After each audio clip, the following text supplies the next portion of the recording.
It's the Blues Rock Show with Pete Francis and Willie Witten. Welcome to the Blues Rock Show. I'm Pete Francis, joined by Willie Witten. Today, our special guest is the man who cleaned up the blues rock categories at the Blues Music Awards, Mike Zito. Mike, how are you? I am doing good. I'm going to get that peace sign in there. There it is. Looks good. Looks good. And good to have you on. So you win Artist of the Year and you win Blues Rock Album of the Year at the Blues Music Awards. When you decided to do a Chuck Berry tribute album, did you think it would get this type of response? Well, I would never, not even thinking about making a record, hoping to win an award. And that is sincere. I mean, just trying to think about usually what do I want to do and what do you want to play? You know, that to me is, we're a working band. I'm a working musician. So it's like, I want to be creative. I want to do something cool, but also like, we're going to go play this music. So the first thing I'm thinking is, hey man, we could play a bunch of Chuck Berry songs for the next 10 years if we go make this Chuck Berry record. And I love that stuff. So no, it didn't even, honestly, it didn't cross my mind in the least bit that, hey, we're going to make a record and maybe we'll win an award, you know. But it's awesome that we did. I'm excited. Yeah. How much of a lift does winning awards like this help you? Do you notice a boost after something like this happens? Certainly you get, you know, not a lot of nice accolades. I don't know, is that the right word?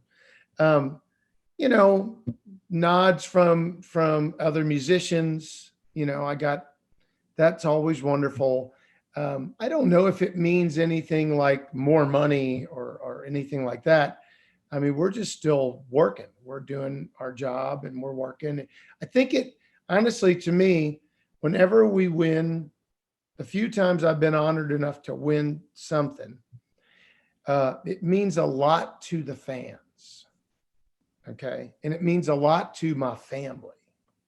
Like, I always think like, man, if we win an award, man, my wife could not be happier. My kids are like excited, like dad's gone all the time. And it's nice that he plays music and we can eat, we have food and all that. Man, my wife, like, they get really excited about that. I feel like that's their award for having to put up with us being gone all the time. You know, I don't think but it's an honor. I don't know that it means anything like riches and things like that. It's more of a feather in your cap situation. You know, fans are definitely excited about it.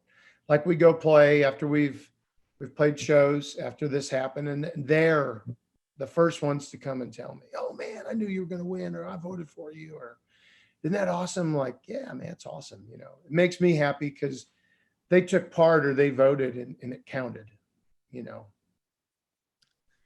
Well, let me ask about this, Mike. If there is a downside to winning an award, perhaps it's that in a way it almost overshadows what you did during, or at least part of what you did during all of last year. You came out with a wildly successful album in its own right, Quarantine Blues. It made the top 10 list of the Blues Rock Review, 20 albums of 2020. It was top 10. Fans loved it.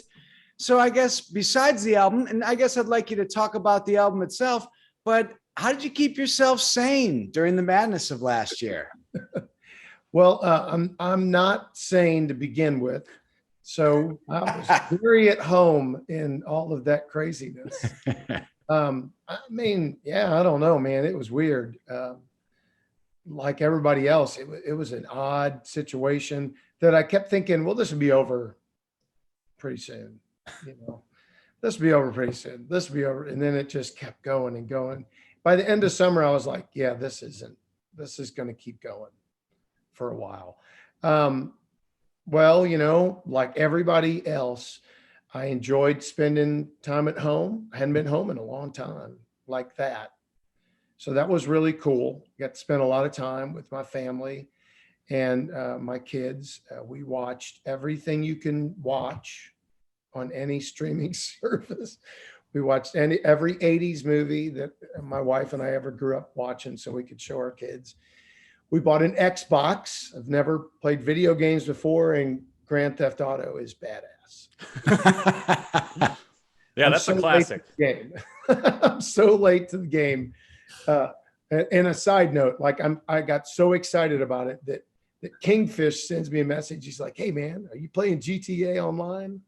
And I'm like, "Yeah." But we found out we're not on the same. Like I'm an Xbox and he's I don't know what the other one is, but yeah, we just had Kingfish on the show last week. Apparently, he's a big gamer. Yeah, he's really into it. Yeah, we were trying to hook it up. So I mean, we did all these things we didn't do, which was cool. We did live streams. We did I gotta be honest, I'm not really into the live stream. It was very cool. It was very hard. Does it feel like it's just a lot harder to connect with the live stream? Is that kind of the big difference that you noticed? Well, yeah, I mean that's weird, right? I mean you're singing and you finish, and there's nothing, and then I look over and my wife would sometimes come help, and hang out, and I go, "Hey, how they liking it?" Because she's like looking. "Oh, Bart from Michigan said you sounded great, Mike." Like, "Oh, okay, I'll do another one." It's just kind of weird, But really, the weirder part for me was like, oh, the video. I can do audio. Right. I can do audio. I can record, and I can do all that. But I don't know how to do video. So like we try. You get it. It's like a whole wormhole. You're buying cameras and setting up. I watch these guys on YouTube, and they have these channels where they do that. Yeah, that's the thing. I mean, just think of all those people. That was their dream come true last year. Everybody went home and watched them, and I was like, man, I don't know how to do this. And then I would do it, and I just think, man, this looks terrible. Like, I don't know how it looks terrible. I don't know how to. It took forever trying to figure out, like, how do you make the audio sound good, but you're mixing for like the ether. It's not a room. You're mixing for, right. It was very strange.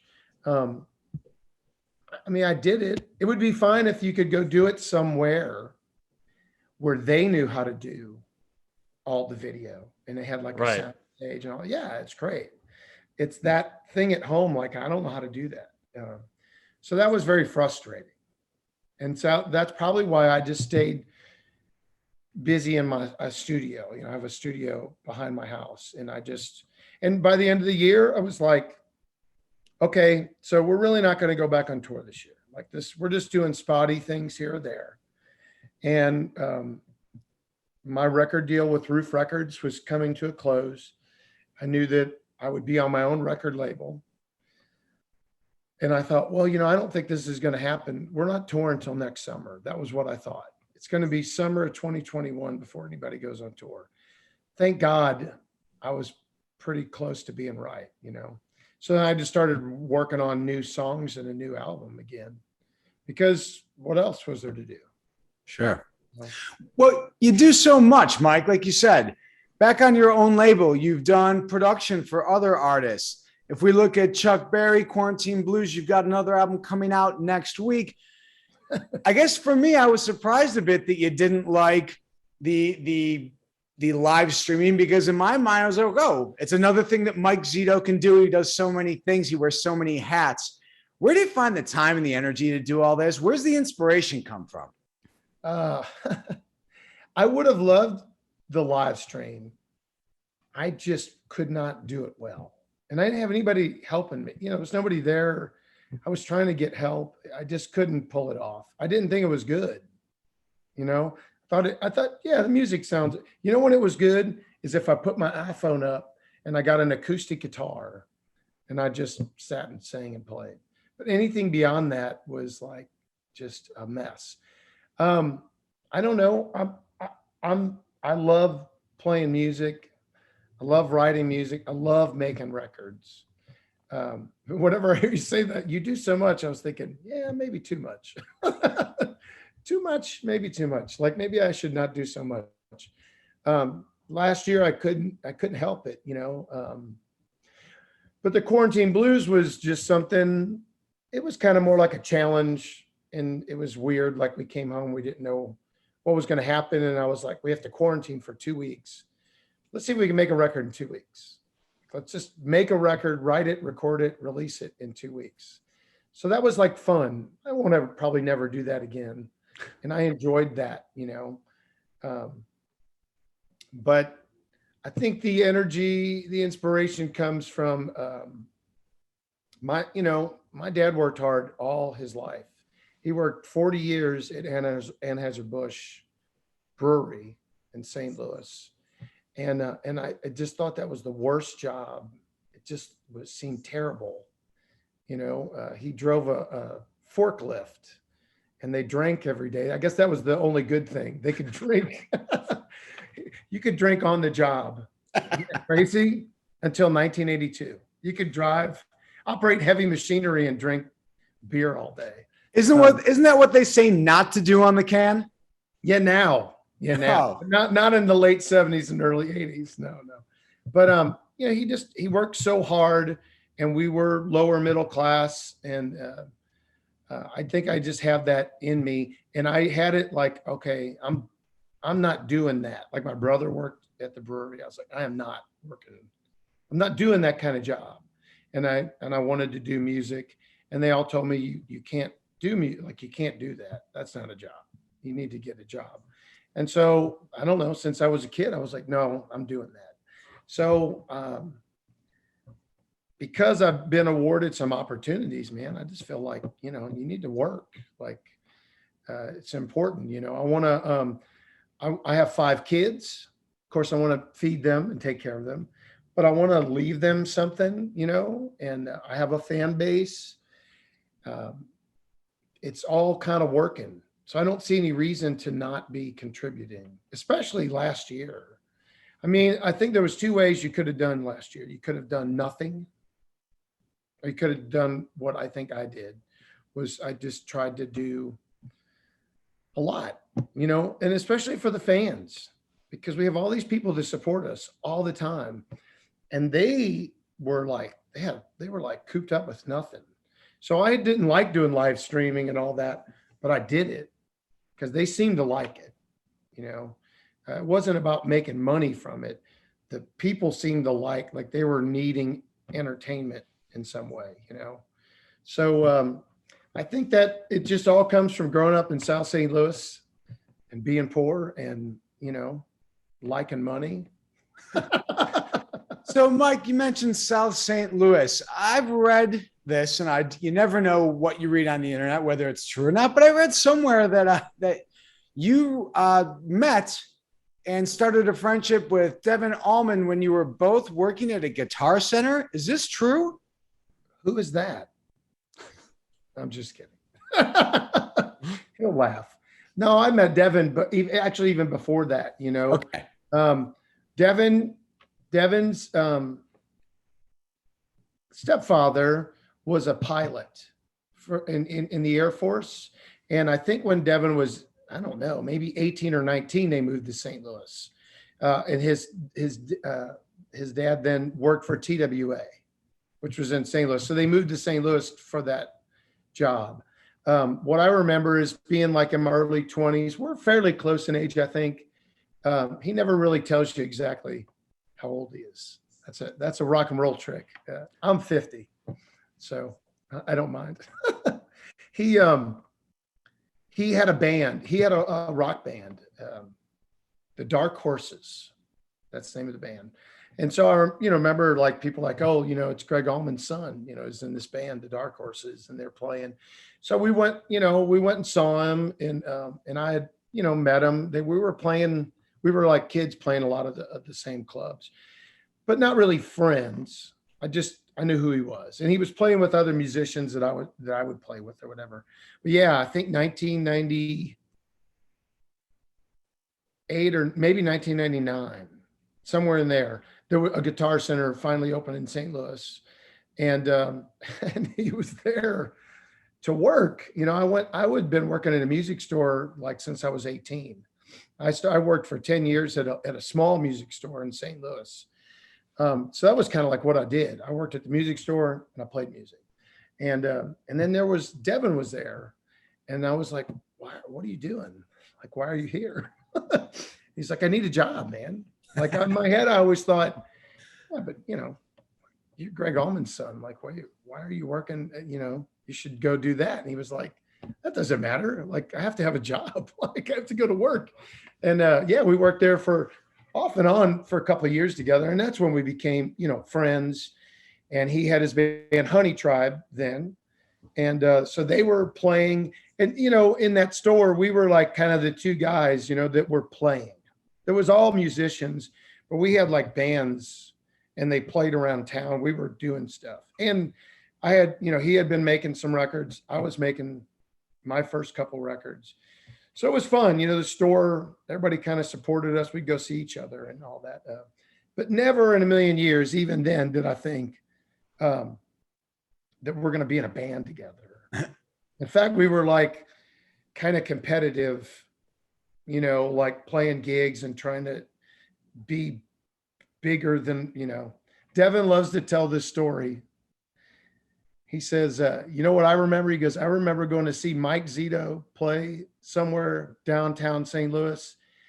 And about 2 a.m, he pulled his pants down and got naked on the bar and ran around the bar playing guitar naked. And he said, I thought, man, I don't ever want to be in a band with that guy. and I'm sure I did that because I was wild. And so we think it's funny that all the years later, we end up in that great band, Royal Southern Brotherhood, So Mike, in recent years, you started up your own label, Gulf Coast Records. How has that changed your perspective as an artist? Yeah. Wow. A lot, for sure. Well, even just producing, I produced my first album. I produced my own records for all my life. I mean, I didn't know that's what I was doing. I was just making records. But the first record was the 2010 Girls with Guitars, featuring a girl from Kansas City named Samantha Fish. So that was a good out of the box album. And just doing that, of course, changed. Oh, okay, we need to make a record. And you've got like young artists that maybe don't know how to make a record. They know how to play guitar and sing, and they've written songs, but you're trying to like tie the songs together and kind of make things work and, all that. So, I produced a lot of records for Ruth for over that decade. And all of that kind of led to the record label.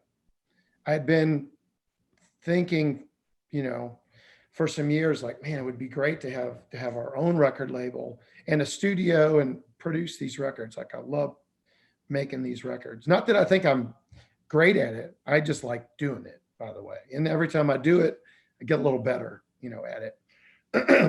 So jump to your question with the label. You learn a lot producing records from the artistic side of trying to help an artist make a complete product, right? And being a producer means it's not very lofty. It means the record label gives you this much money and they say, okay, you got 10 days. Okay. And you're the producer. It means in 10 days, you have to produce you have to give them an album, like physically produce an album, like it has to be done. So really being a producer is can be a taskmaster, also you're like, hey, come on, we got to get going. We have to get this done, or, it needs to be done. They're counting on you to get it done. Well, now you get a record label and you think, oh, this is going to be great, man. We can do whatever we want. Yeah, you can do whatever you want, and you have to pay for all of it. It all comes out of your pocket. So I think my point of telling you all this, I think I had a pretty good idea from producing for Roof Records and working with Thomas Ruth closely and learning from him, what works and what doesn't. And it's a whole other thing. It's not art at all. It's just like having a store. There's nothing necessarily artistic about it. But Thomas Ruth is very artistic. He wants to put out a record by people that he likes. And so do I. But then you also have this question of like, man, I'd love to make this record. This is a great artist. I love their music, and no one's going to buy it. That sucks. Like, you're like, oh, I think this person's great. Would love to help them. But I'm going to lose my ass. Right. So this is the not fun part of that I've learned, and it's trial and error.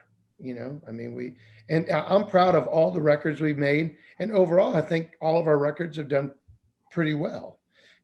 I mean, I think they're great records. Maybe some have sold more than others. Maybe some sell enough to cover another one that didn't sell as much, It's certainly given me this look like, okay, so like this record that's coming out, Resurrection. I mean, I had all kinds of ideas. I was like, wow, you can do anything you want, Mike Zito. You can be on your own record. Like, you can make any record you want. And my first thought was, yeah, you just need to make a record that you need to give the fans what they want and do your thing and not go sideways and go make a bluegrass record or something. You need to make the record that you're good at making and give the fans what they want, because they want it, they deserve it. Excuse me. And we need to sell some records. Like, I'm going to be on the record label. I mean, I've never thought like that before, ever. Of course, we want to sell records. I'm always like, oh, I just want to be an artist, man. Let's play some cool guitar. And now it's like, I didn't think that when we're making the music. It was just more like, don't make a country record, or don't make some other style. Stick with what you're doing and do what you like to do and give the fans what they want. And I think the record will sell well, and then it'll be good for the record label. That's the first time I've ever had to think that way, And Resurrection comes out July 16th. Tell us about why you chose Resurrection as the title, and what's kind of the meaning behind that song and that track. Yeah. This album really doesn't have anything to do with, pandemic or the things we've been through. It's not really anything like that at all. I really made the record, like I said, because I realized, well, we're not going back to work anytime soon. And I just had all this time. And I thought, well, we just did a record where we made a record in like as quick as possible. I've never had time to make a record. Generally, when you make a record, say with another label or whatever, you work on your record prior to the studio. And then you go in the studio, maybe you have 7 days or 5 days, or, you're kind of prepared. And then you go in and record, and then it's done. That's it. And it's like, well, there's a studio in your backyard. There's a studio in Louisiana that's, Grammy award winning Dockside Studios. It's 2.5 hours away. Nobody's doing anything, and none of us have COVID. Like, we're not sick. Let's just start recording. And so the process was different. I just started writing, and then let's go record this song, and let's record it again. Let's try it a little faster, and let's try it a little slower. I've never done that before. You watch those movies with like the Rolling Stones where they spend a year making an album. It always seems crazy to me. Like, a year? What are you doing? But this was fun. I mean, from October was finished at the beginning of March. I've never, ever done anything like that, where I went to multiple studios. I re-recorded tunes. So you asked, what's that song about? That song, it's been an idea for a song I had for a while. It's really a love song about myself and my wife.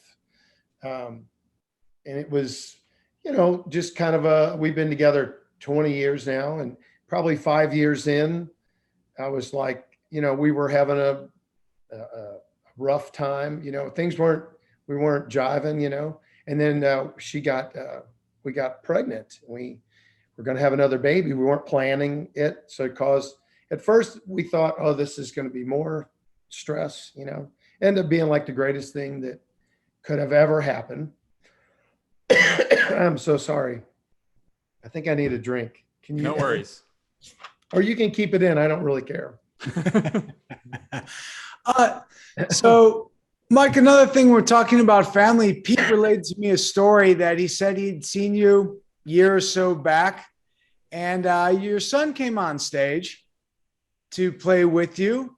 Yeah. What's it like now that you're at a stage in your career where, hey, my son is getting himself into a spot to not just play a little bit of guitar, but join me and contribute and be an artist in his own right? What's that been like for you? How gratifying is it to see that? Amazing. Yeah, it's amazing. He's been playing guitar with me since he was 10 years old. Like when he could play, but he didn't really know what he was doing. And I remember I was like, hey, you're going to play with me tonight. And he was like, well, what song are we playing? Do I need, I said, I don't know. We'll just do like we'll jam some blues in E. And what am I supposed to play? I was like, I don't know. You get up there and figure it out. I was like, that's the best way. So this kid's been doing that since he's 26, since he was 10. He's been getting on stage going, I don't know what I'm doing. And I said, that's just figure it out, it's awesome. I was really excited. He graduated from Mizzou a few years back. I had all these wonderful plans that he would move to Texas and join my band. I was going to hire him and put him, I was just so excited. Like he's going to come join me and we're going to go on the road together. He's going to be the other guitar. He's a great guitar player. He's a better guitar player than me. He has like a jazz degree, I was really excited about it. And he does get up and play, but that is not what he wants to do at all. Like as soon as I was like, all right, buddy, I'm gonna pay you every month. You're gonna join the band and carry all the stuff and set it all up and blah, blah, blah. And he was like, yeah, I don't want to do that at all. Like he had his own, he's not interested. He likes my music. Like he likes it, he's into it, but he likes his own music. So he had his own group in Columbia and they were really, it was different, different music than what I play. Kind of pop and soul and hip hop. And it was he did his own thing, and he also does video work. So yeah, I thought it was really cool. And he's still in that place. If he wanted to come join me, I would put him in my band tomorrow, but now he lives in North Hollywood and he works at the Hollywood Guitar Center on Sunset Boulevard, and he's doing video editing work. And that's what he really loves doing. And he's doing studio work, playing guitar. He's doing his own thing, man. But it's cool that I can help him. I call up Walter Trout and his producer, Eric Korn, and I say, my son's he's out there now, and you guys need to hire him to help you do some videos. And he went and worked at the studio there. He went and did some work, I think around Sugar Ray. He did some work with Tony Bronigal on a video. So it's cool that I can kind of help make a phone call and facilitate some stuff, but he's doing his own thing. So. And he helped you out with your newest video. Is that correct? Yeah. He made, I thought it was a really fun video for Don't Bring Me Down, which is, about getting on Facebook every day. Like, why did I do this? And then 5 minutes later, you do it again. And then 5 minutes later, you do it again, Yeah, he made that really cool video where that's his girlfriend who's an actress. And that's their apartment in Hollywood. And she gets on her phone and she's like scrolling and by the way, it says Facebook. It's not Facebook. Facebook. And she's scrolling and it's like kitty cats and then like people fighting and arguing and then buy this. But then the lyrics are like, at the top. So yeah, he did all that. Yeah. Yeah. Well, Resurrection comes out July 16th. Mike, this has been great having you on. Any final thoughts before we let you go? No, I really appreciate everything that you guys do. I'm sorry that I got choked up there a minute. I think it's really awesome. I love getting the emails. I just got the summer songs email. So I just appreciate what you all do. It really helps the genre. And I don't think I really got to mention, we talked about Chuck Berry at the very beginning and you asked about their awards. Let me just tell you the best things that happens when we won that award is that, Joe Bonamassa called me the next morning. Kenny Wayne Shepherd sent me a text message the next day. Eric Gales sent me a message. Those guys are so awesome. All those people that played on that album are so awesome. I'm such a fan of them. I just want to say there's nothing more fulfilling to me that those people on that record like treat me as a friend and an equal. And they said, hey man, congratulations and good job.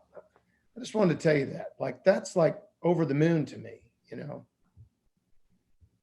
That's all. Yeah, that is super cool stuff. Yeah, it's cool. All right, Mike. Well, best of luck with the new album. Yeah, thanks, guys. All right, that's going to wrap up this week's edition of the Blues Rock Show. For Willie Witten and Mike Zito, I'm Pete Francis. We'll see you next time.